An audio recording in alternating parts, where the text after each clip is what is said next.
Afternoon, everybody. It's Jeff from Rushbucky Valley Garage. We're working on the GMC 1-ton van today, and we're working on the right front. We are going to be replacing the upper and lower A-frames on this. This is a very dangerous operation. You must be careful in everything you do.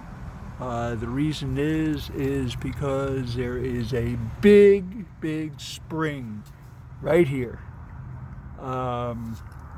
What we usually do is we will replace the top part of the A-frame first. This has bolts on it that you may not be accustomed to seeing. They have concentrics on them. This is how you get the wheel alignment for the caster camber. So generally what we do is we take the bolts out for the caster camber assembly on this side, and we just leave them hanging in there.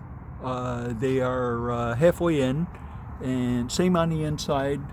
You can see that it's just hanging in there. Okay, this one right here, the shock absorber is still in here. We couldn't get it out.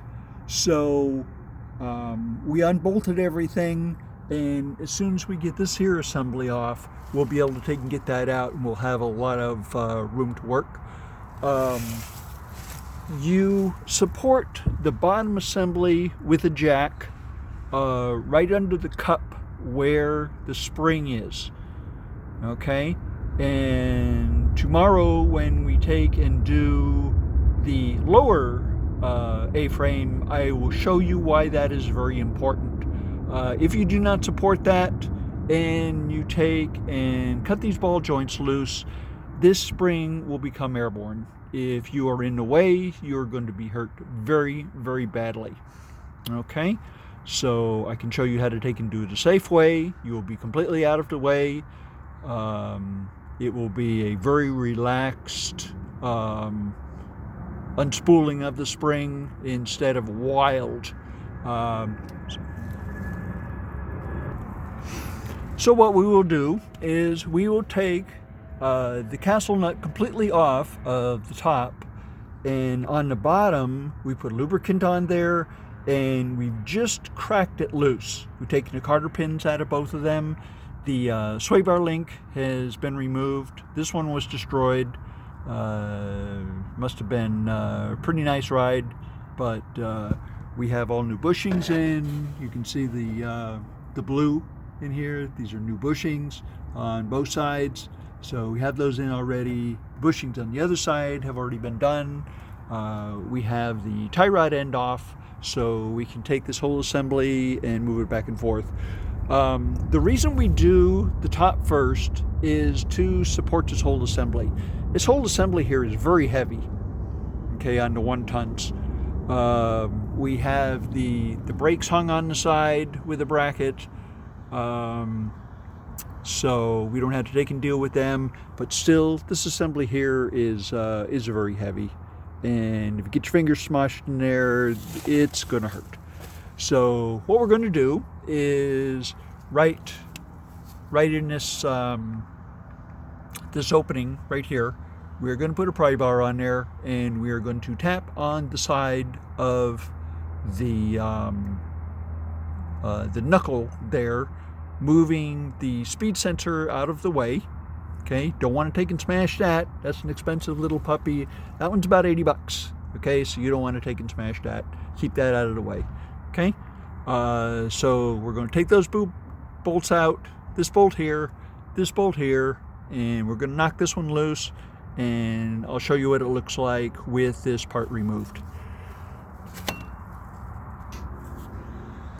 Okay, so we have the upper A-frame removed, and we'll probably put a little bit of undercoating in here. This is pretty rusty. This is a California car. It's been here for a while. Don't know where it came from, but all this has been pressure washed, and they didn't do anything to the frame. They just left it raw. So that was kind of a disservice to this vehicle. But here is the top of the shock. and we have full access to that now. We can take and knock that thing out the bottom.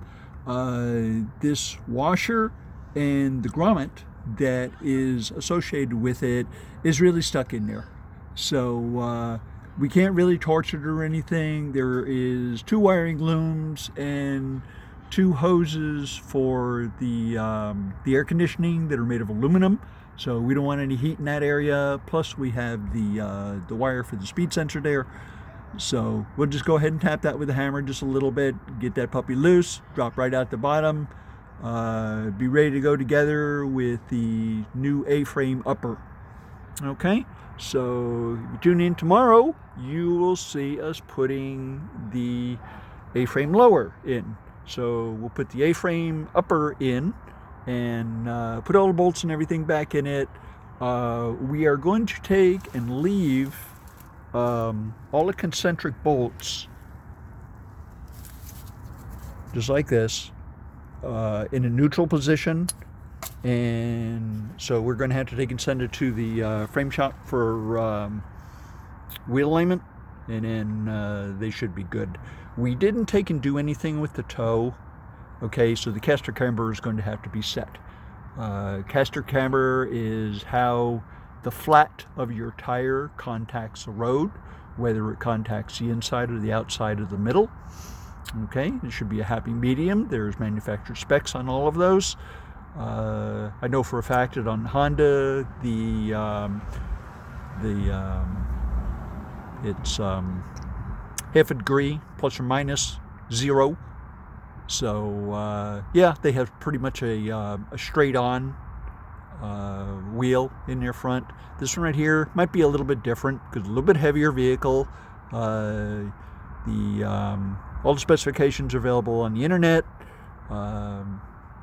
So they had trade books where you can see all the specifications.